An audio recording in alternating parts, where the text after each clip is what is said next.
For this first step of identifying the key hazards within your workplace, we're going to give you 10 ways that you can go about it. Let's get started. The first way that we can identify hazards is a pretty obvious one, but at the same time, many times when we're going through the risk assessment process, people would just do it at a desk.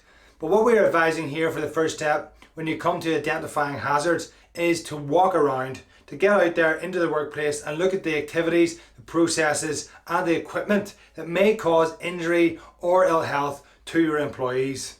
Regardless of what your role is, getting out there and taking a walk around is just a means to re-familiarise yourself with the workplace environment, to see what's going on, if there's any new things that have been brought in since the last time you've taken a really focused look. And that's a great way to start taking notes and establishing what may be a significant risk to your employees.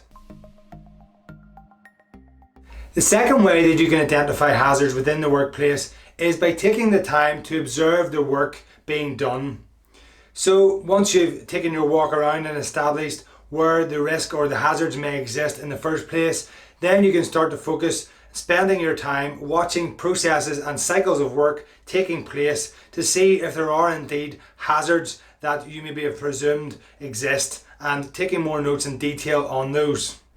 Depending on the hazards that you're actually dealing with at the specific work activities, you may want to use different people to do the job just to see if there's any variation in the risks or the hazards that are being presented, because sometimes people will do jobs completely different from one person to the next. So that's just something to bear in mind.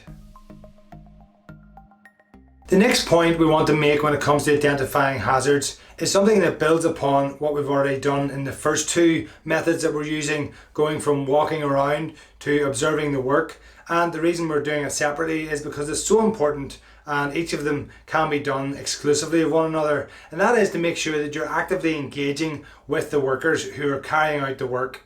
And by that we mean approaching them, letting them know what you're actually doing, and asking them, do they feel as if there are any hazards during the course of their work that are putting them at risk. Also, you can ask them how they go through the process of their work so that you get a better understanding of how that work is done versus how you perceived it being done.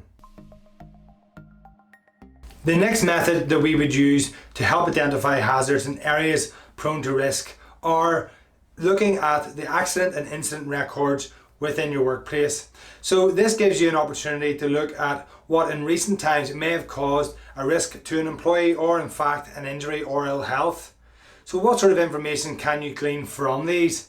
Well, firstly, it gives you a focus for areas to look upon if there are recurring injuries or incidents of ill health, and you can look to see if control measures from the outcomes of investigations have been put in place. And also, more than that, you can engage again with the workers to ask them, are they happy with the controls that have been put in place since incidents or accidents have occurred.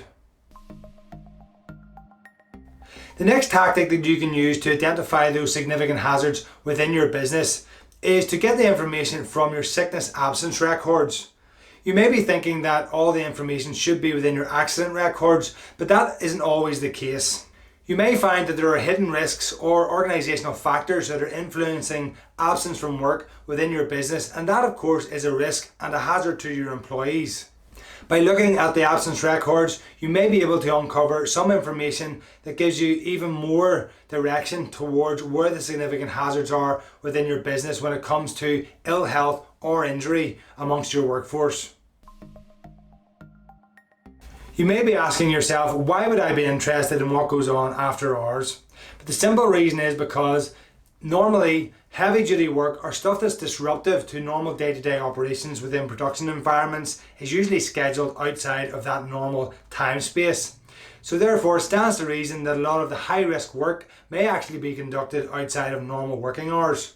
So it's really important for you to understand if this happens and who manages it. Once you've liaised with those responsible for that after-hours activity, then you'll be able to decide whether those hazards are relevant to your risk assessment. The next one is a big one, and that is making sure that you're looking at manufacturer's guidance. Why is this important? Well, when we boil it back to the legal premise around employers' responsibilities within health and safety, a lot of it really comes down to making sure that you're instructing your workers to follow the manufacturer's guidance. By ensuring that you have all the relevant information for your plant and equipment, for your hazardous substances or chemicals across your site, you'll be able to identify much easier the significant hazards that are presented by the activities that you actually carry out. One important point to remember here is to ensure that you have competent people or the relevant technical expertise to ensure that you're interpreting the instructions and information correctly. Once you have that in place, you'll be in a strong position to take that information and put it into your risk assessment where appropriate. One of the areas we haven't touched on yet as a really good source of information is using your local regulators' guidance.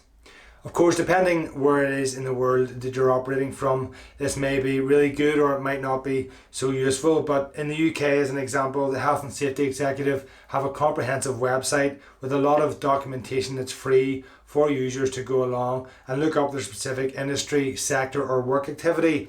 And you'll get guidance on what the key hazards to look out for and manage are. So that's something to really be conscious of, as well as industry standard guidance as well, depending on what specific activity that you're doing may exist, and that will give you a means of accessing what is deemed as best practice within a particular industry or again a particular work activity.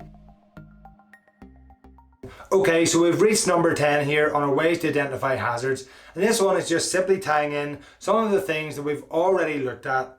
And that is just to take an overview with all the information that you've already collected and look at your servicing and maintenance regime for your equipment and everything that runs within your operations. The servicing and maintenance is a really key aspect of health and safety, and any hazards that exist with your equipment are usually controlled through a servicing and maintenance regime of some kind. So it's a good idea to look at how that currently sits, and that will then feed into your risk assessment, and it will help you get a head start when it comes to identifying if you need to put extra control measures in.